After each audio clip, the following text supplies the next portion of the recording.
The breeze runs through the vineyards of Napa, but the atmosphere is anything but idyllic. Teresa Lisbon, Patrick Jane, and Kimball Cho step out of their official vehicle to encounter a scene that shatters the peace of the place.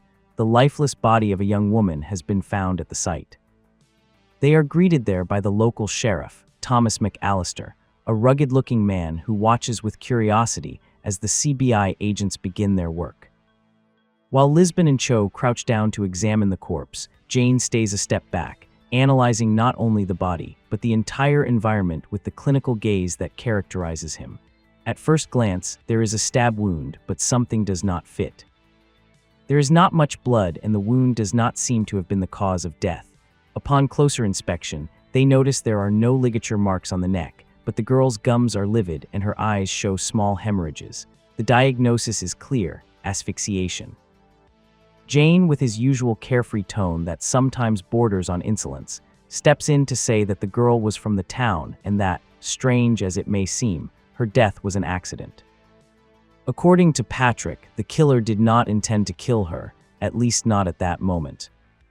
The victim was tied up and gagged, but she was still dressed. The plan was to take her somewhere else to abuse her, but the young woman must have panicked and made too much noise. In a desperate attempt to silence her, the attacker suffocated her by mistake. Seeing that she was no longer of use to him, he disposed of the body in a place that only someone who knows the area well would choose. Sheriff McAllister, confused by the confidence of this man who does not seem like a police officer, asks Lisbon who he is. She explains that he is a consultant, and McAllister, somewhat skeptical, asks Jane if he is a psychic or if he has some psychic power. Patrick smiles with the irony that defines him. He confesses that he has no powers, although he admits that in the past he pretended to have them to scam people. Faced with the sheriff's bewildered look, Jane challenges him to a simple game of rock, paper, scissors. What seems like a joke turns into a psychological humiliation.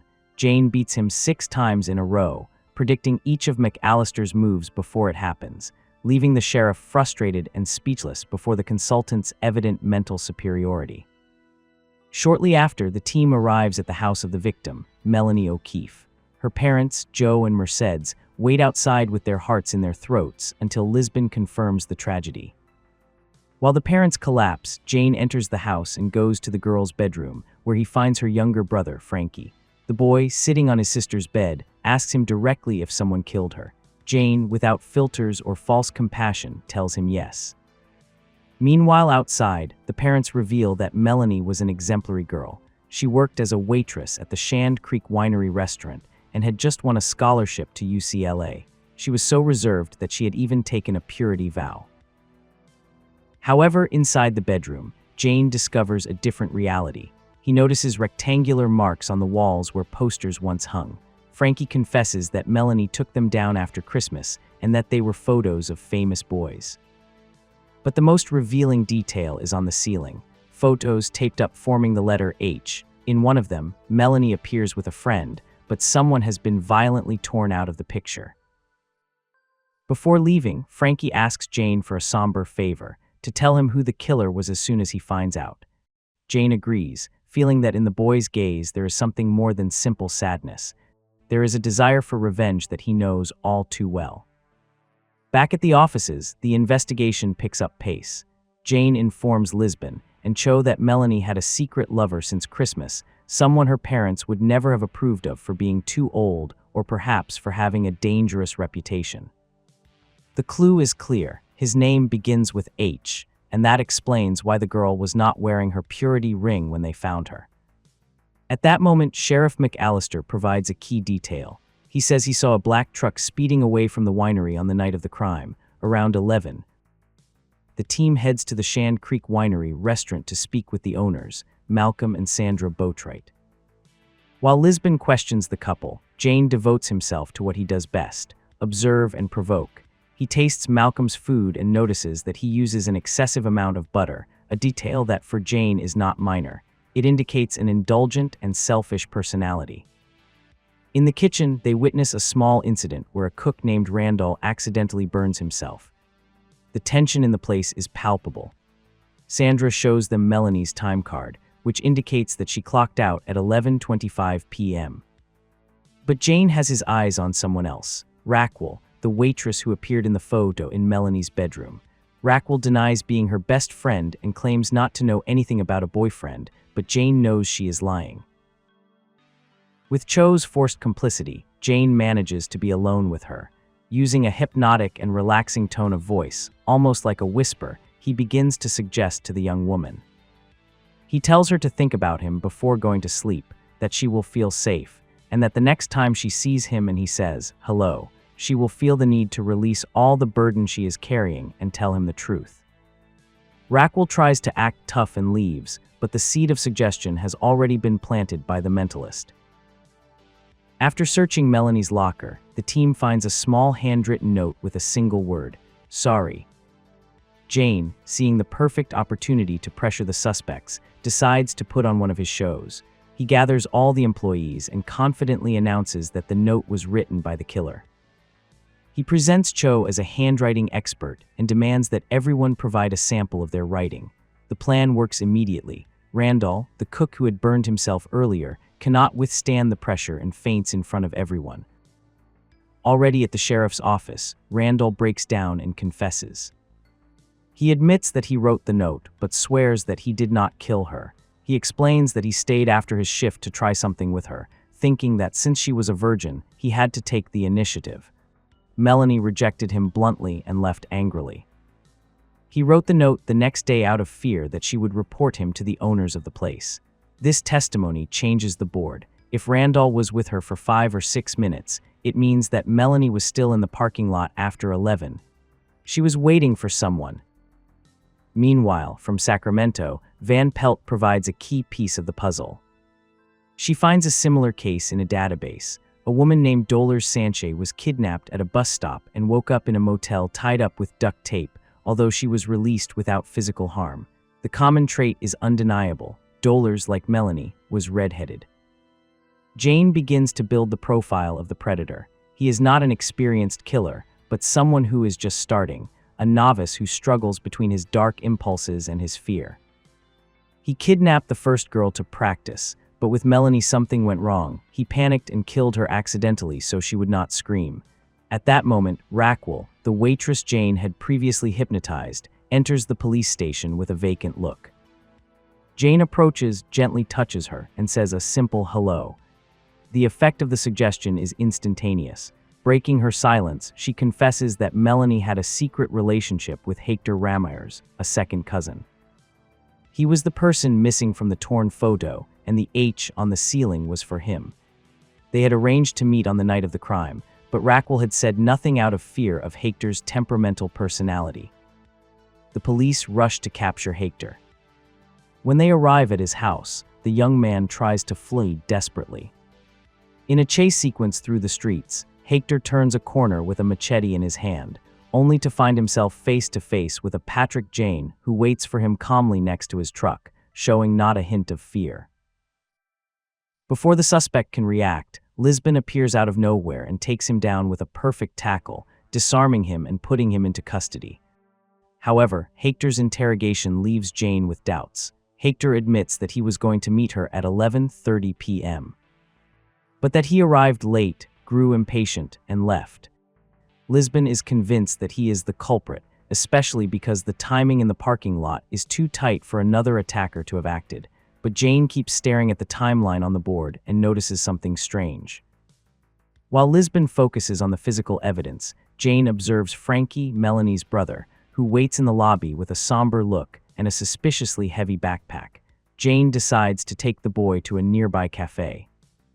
With his ability to read people, he directly asks him to show him the weapon he is carrying in the backpack. Frankie tries to deny it, but ends up revealing a small axe. Jane, in a moment of unusual honesty and vulnerability, tells the boy his own tragedy, how he lost his wife and daughter for seeking revenge. He tries to make him understand that the path of hatred will not bring his sister back. While he talks with the boy, Jane receives a call from Van Pelt. Following his secret instructions and lying about Lisbon's orders, she has found a nearby motel with a cash reservation that no one used on the night of the crime. Jane heads there and after speaking with the manager, discovers a room rented by a man who wore a disguise. Upon searching the closets, he finds gloves, bleach, and plastic sheeting. The killer is not finished. He has been preparing the room like a surgical stage for his next victim. The trap is set, but not for who they think. Patrick returns to the sheriff's office to find a satisfied Lisbon. The evidence seems definitive. They have found Melanie's blood in Hector's truck. When confronted, Hector admits that on one occasion he hit her and caused a nosebleed, but swears that he did not kill her. Lisbon believes she has the case closed, but Jane knows the blood is only a distraction or a previous incident. He insists on taking Teresa to the motel to show her his discovery. There, he shows her a live feed on a small television. It is Van Pelt, who is wearing a hidden camera, getting ready in the bathroom of the winery restaurant. Jane's plan is risky and uses his own colleagues as bait.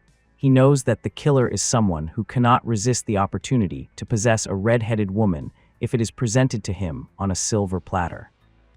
At the restaurant, Van Pelt and Rigsby fake a violent argument in front of everyone. Rigsby storms off furiously, leaving Van Pelt alone and vulnerable.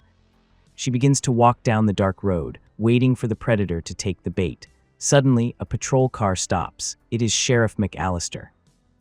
The man tries to convince her to get into the car for her safety, but he becomes so insistent and aggressive that Rigsby, watching from a nearby van, loses his temper and rushes out to tackle the sheriff, believing that he is the culprit. While Jane and Lisbon watch the chaos on the monitor, Patrick realizes that his trap has caught the wrong man. McAllister is only a rough man with bad manners, not the killer. Jane mentally retraces his steps and returns to his initial theory about the food. Malcolm Boatwright's excessive use of butter was not just a culinary detail. It was proof of a psychopathic personality who indulges his desires without control. Malcolm is a glutton for sensations, and his wife Sandra is his necessary accomplice, the one who cleans up his messes and helps him obtain his toys. Lisbon, frustrated by the mistake with the sheriff, leaves the motel to try to fix the diplomatic disaster with the local police. She gets into her car and answers a call, distracted, without noticing that a Shand Creek Winery van enters the motel parking lot. Meanwhile, Jane remains inside the room when the door opens. Malcolm and Sandra enter carrying an unconscious young woman, tied up with duct tape. Upon seeing Jane sitting calmly, the atmosphere turns icy.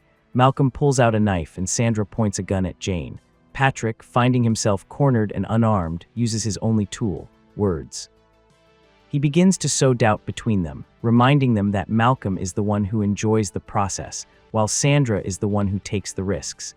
He manages to make the couple start arguing, gaining vital seconds. Just as Malcolm lunges at him, Lisbon kicks the door down.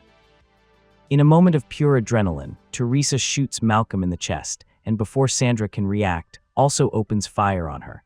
The winery owners fall dead in the very scene they had prepared for their next victim. Days later, the team attends Melanie's funeral. It is a moment of silence and reflection on the darkness that can hide behind a facade of success and good cooking. The Boatwrights had no logical motive. They simply did it because they could, feeding a hunger that was never satisfied. Jane watches the O'Keeffes from a distance. He knows that closing the case does not erase the pain, but at least he has prevented little Frankie from carrying an axe and a murder on his conscience. With an unusually tender gesture, Jane places his hand on Lisbon's shoulder and both walk away from the cemetery, leaving behind another horror story solved by the brilliant and twisted mind of the Mentalist. And this is as far as we go with the summary of this episode of The Mentalist. A case that began with a body in a vineyard and ended up proving that no one is what they seem, and that Patrick Jane is always 3 steps ahead of everyone, even the police themselves. If you want to keep reliving the series and see how Jane continues closing impossible cases while searching for his own justice, on the channel you will find the complete playlist with all the summaries in order.